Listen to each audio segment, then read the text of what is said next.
Let us now discuss a dynamic programming approach based program. So we have PowerPoints. Let's say we have n PowerPoints and n is equal to 5.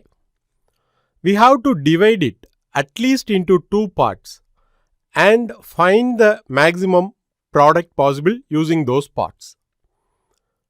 Let's say we are going to split it as 1, 4. Then the product is 4. If you are going to split it as 2, 3, then the product is 6. 2 into 3 is 6. If you are going to split it as 3, 2 also the product is 6 and 4, 1 also the product is 4. Suppose you are going to split it as 2, 2, 1, then the product is 4. 2 into 2 into 1. If you are going to split it as 1, 1, 1, 1, 1, then the product is 5. So we need to find the maximum product possible when you are going to split the PowerPoints into at least two parts. So here what is the maximum product possible? It is 6. So 6 will be printed as the output. So in the conventional approach, when we use recursion, like we divide it into 1, 4, then as 2, 3, then as 3, 2, then as 4, 1. Now we have to divide 4 further. So it will be 1, 3, then 2, 2, then 3, 1. And then this 3 should be divided further. 1, 2, then 2, 1 and so on. Similarly, this 3 must be divided, 2 and 2 must be divided, and this 2 must be in turn divided into 1 and 1. So here too 1 and 1. So for n is equal to 5 itself, it is too long. That is, we have to recurse a lot. So for a bigger value like 30 or 40, it is going to take lot of time. So this algorithm runs in the exponential order and we cannot use this approach because our program will time out and will not be able to yield the result within the stipulated time. So we need to follow another optimized approach using the dynamic programming concept. Let us look at that. So in this approach, if n is equal to 5, so we are going to have an array.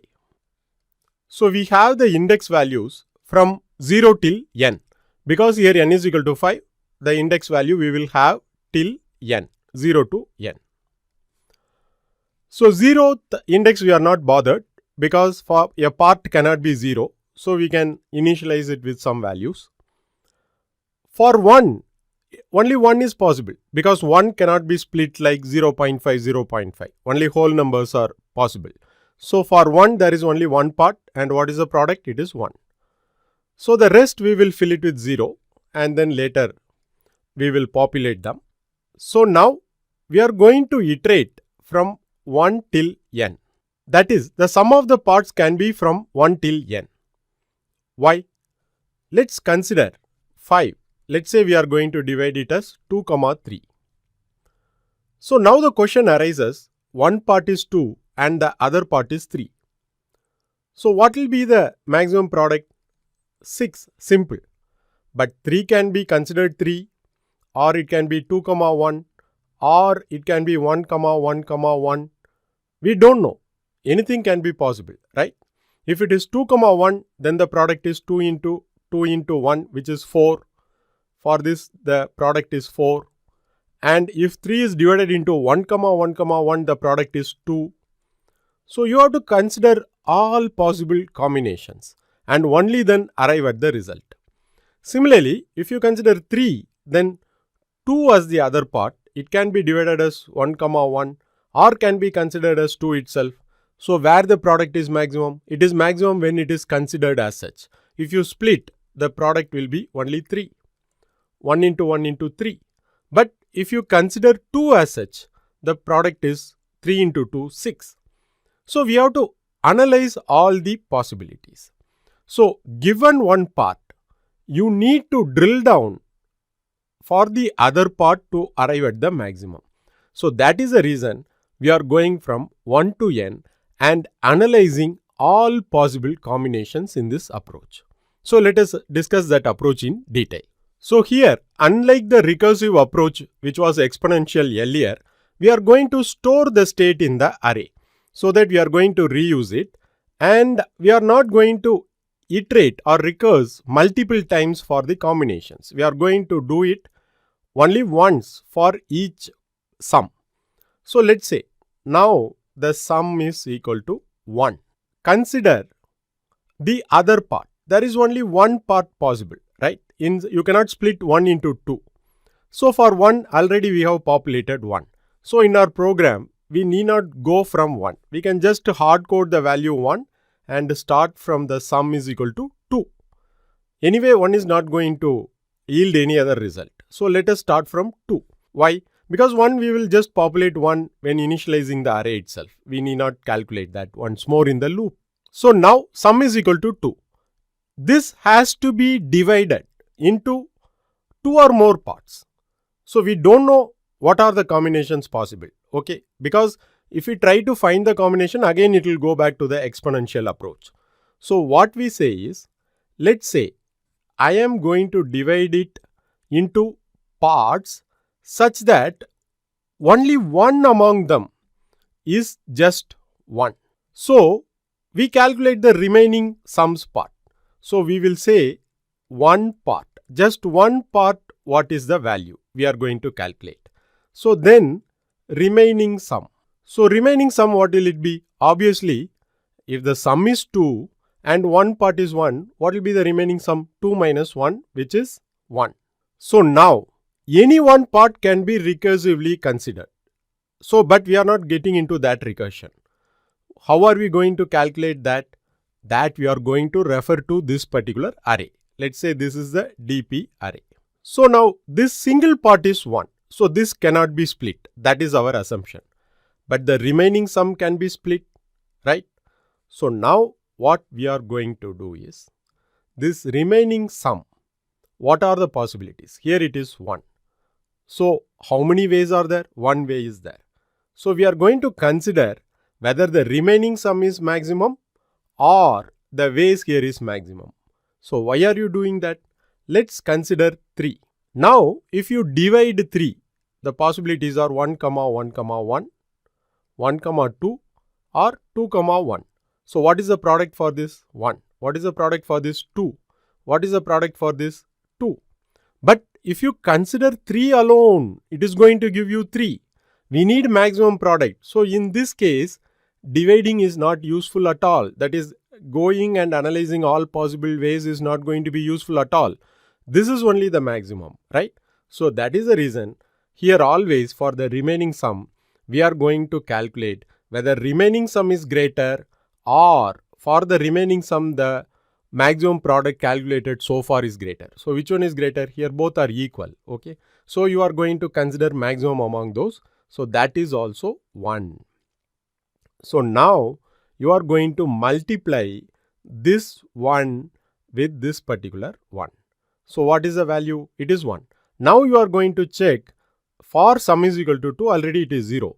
So 0 is greater or this 1 is greater? 1 is greater. So you are going to replace. So now for 2 it has become 1. Then can one part be 2? No. Then the remaining sum will be 0, which is not possible because we have to split at least into 2 parts. So this iteration is over. So after 2, what is the sum value? It is 3.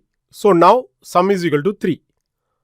So one part we are considering as 1. So what is the remaining sum? 3 minus 1. It will be 2.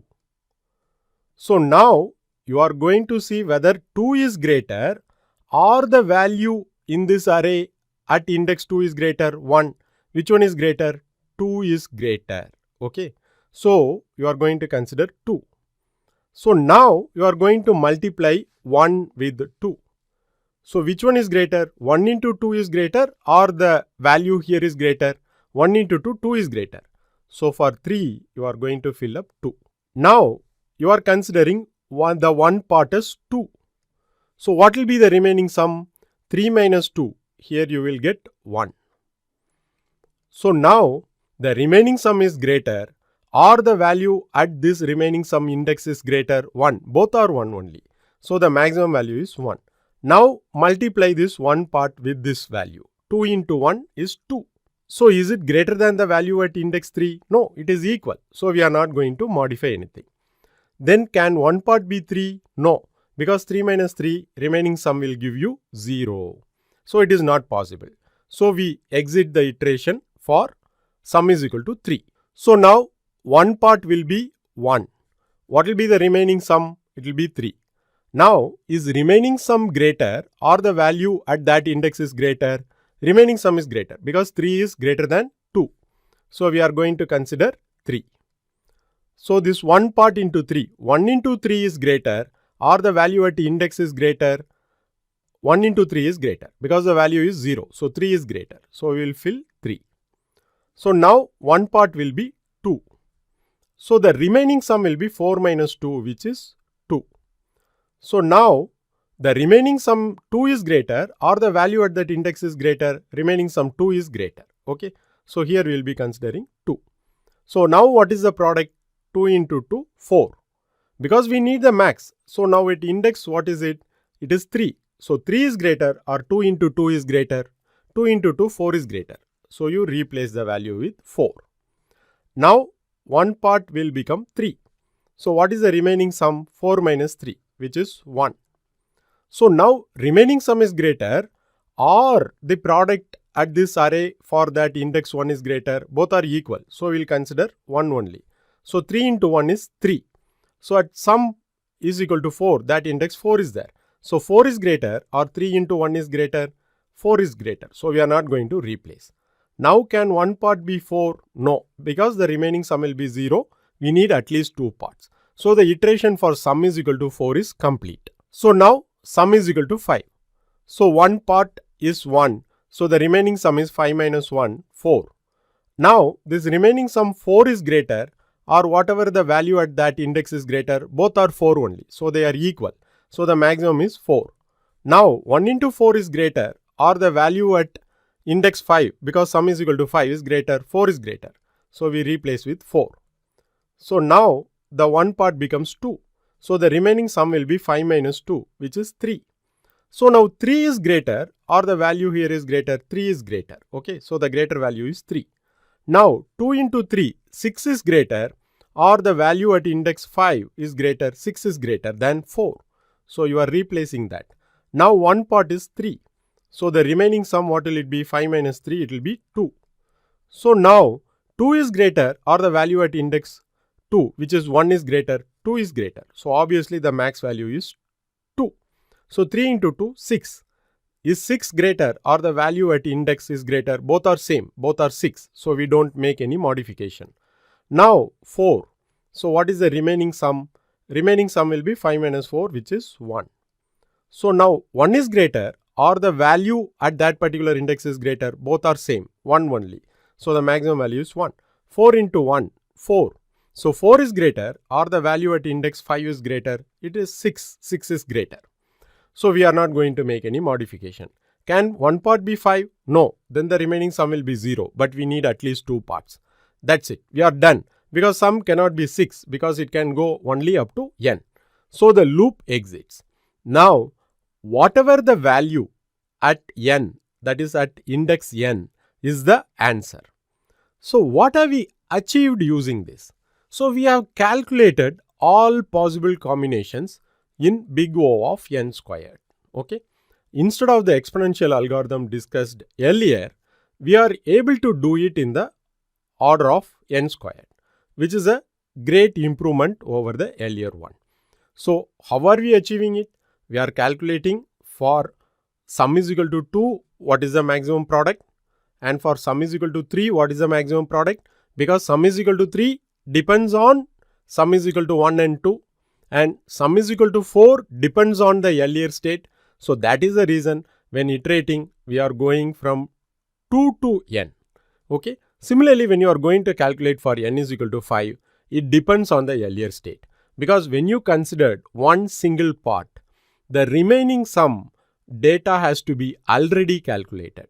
That is, the maximum product for that remaining sum must be already calculated. So this is the logic we need to apply. So let us solve this program in